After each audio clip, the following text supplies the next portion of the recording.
The Ancestral Trail, Book 23, Dagmar, Demon of Fire. First published by Marshall Cavendish, 1993. Based on a story by Frank Graves. Richard, Melek and Orcan spun helplessly upwards on the current of hot air. Richard saw earth flashing past on either side, then he was out in the open. The hot jet died and the trio thudded down on the ground. A short distance away from them lay a wide expanse of freshly turned soil.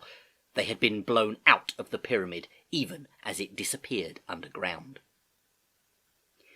"Well, let's have a look at the next riddle," Richard said after they had caught their breath. Beware the fire from demons sprung, by the bridge so weakly slung.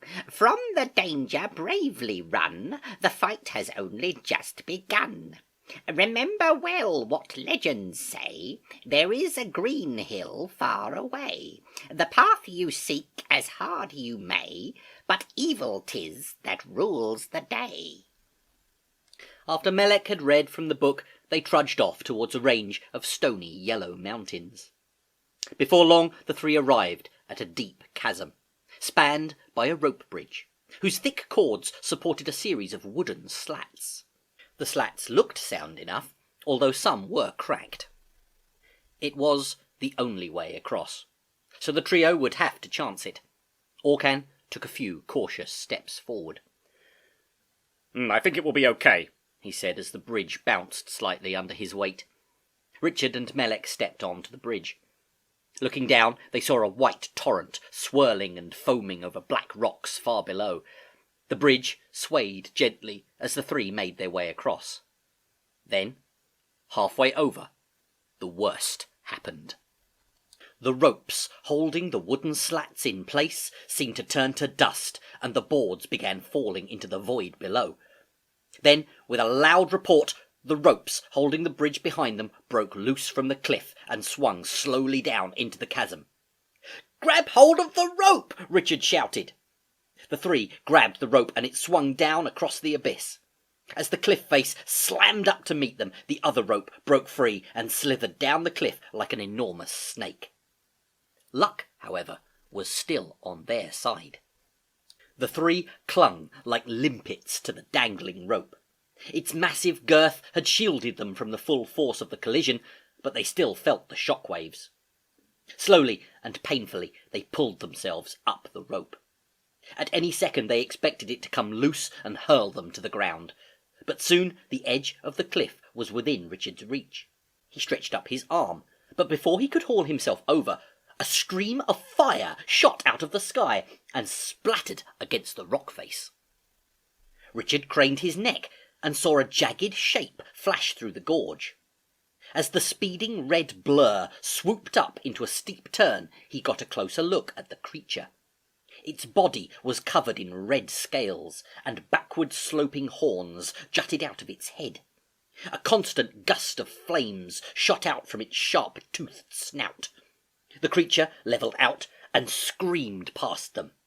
A second jet of flame seared into the cliff, so close to the trio that the rope began to smoulder in several places.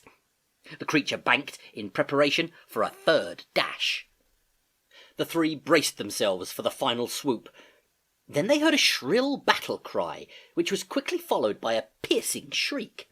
Richard looked up to see two creatures in a burst of flames. High in the air, the trio's sharp-winged attacker was dodging and ducking to escape a vast, fiery-plumed bird. Both combatants spat flame at each other, the attacker in fat red streams, the newcomer in sharp, brilliant blue thrusts. For an instant Richard was too astonished to move. Then he regained his wits and hauled himself over the cliff edge. He helped Melek and Orcan up in turn. Then they hid among the rocks to watch the battle. At times the sky was filled with multicoloured fire. Then it was pinpricked with blazing sunbursts of light. When the fighting was at its closest, the spectacle condensed into a tight fist of smoke. When it broke, it did so in volcanic columns of flame.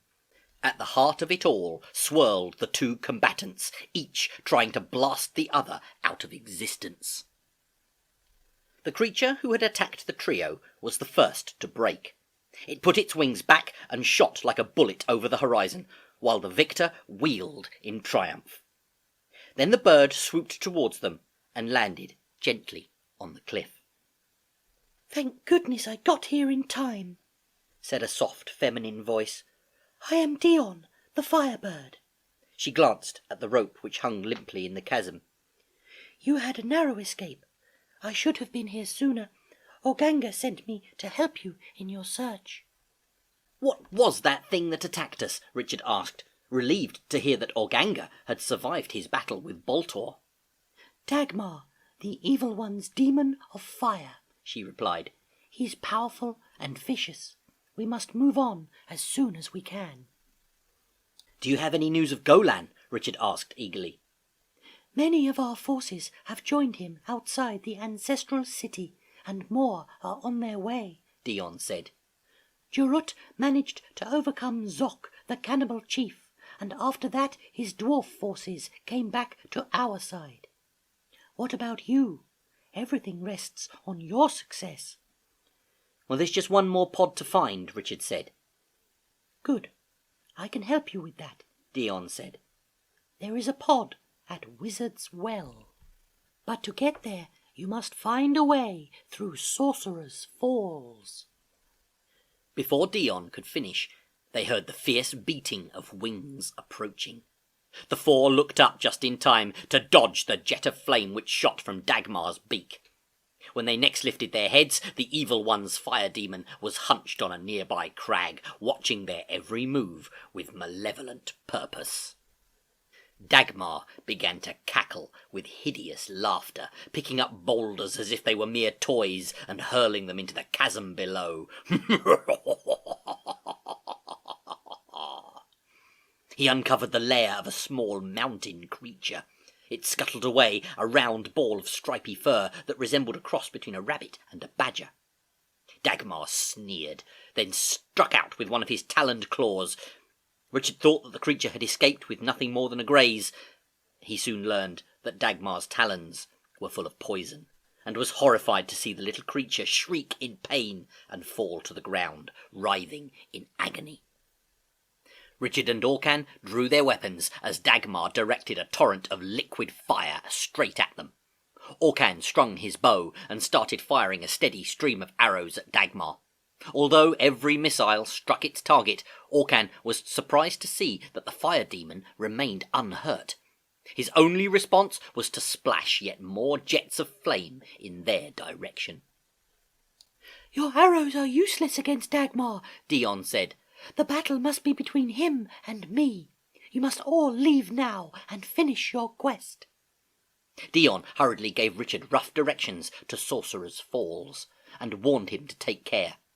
Then she rose like a fireball into the sky. Dagmar saw her immediately, and bellowed his fury in a flash of flame. Once again the heavens exploded as the two enemies locked in mortal combat. "Come on," Richard said. "Dion's given us our chance. We must take it." The three headed across the mountainside, following Dion's directions. Behind them, the sky rang with the sound of battle. Even when they were out of earshot, a lurid glow showed that the fight was still in full swing. At first, the companions were able to follow the path that led across the slope from the bridge. But after a while, the path petered out, leaving the trio to cross fields of yellow stone. They fell into a steady marching rhythm, and soon they were standing within sight of a craggy outcrop. At its centre rose a flat-topped cone. Far off they could hear the thunder of falling water. Richard felt he had an intimate knowledge of the land ahead. "That's Sorcerers Falls," he said. In their excitement, the trio failed to notice that they were no longer alone. It was Orcan who first heard the heavy beat of wings, and looked up to see a dark shape coming at them from out of the sun. "Run!" he shouted. "Dagmar's back!" Their pursuer had already thudded down on the ground, enveloping them with an acrid stench of burning. But it was not Dagmar, as Orcan had supposed. It was Dion. A Dion quite unlike the flamboyant creature who had saved them by the bridge. Her brilliant feathers were scorched. In places they had burned off altogether, leaving patches of red and weeping skin. Her face was a dishevelled mask, out of which peered two bloodshot eyes. "Are you all right?" Richard asked in dismay. "I'll be okay," Dion replied with a wry smile.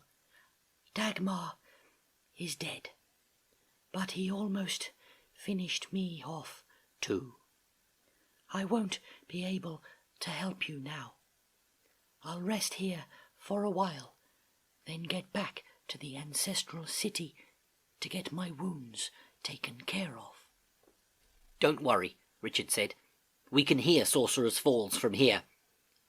"Be on your guard," Dion warned. "and good luck to you." The three bade farewell to the stricken Firebird and walked towards the sound of running water. They opted for walking the relatively flat glen that encompassed the outcrop. If, as Richard thought, there was a river running off the crag, they would meet it in the glen and follow it up to its source, Sorcerers Falls. The river, when it came, ran deep and raucous out of the mountain, spewing from the rocky slice that it had carved over centuries into the stony soil. The trio followed its course uphill until, round a corner, they found themselves face to face with Sorcerers Falls.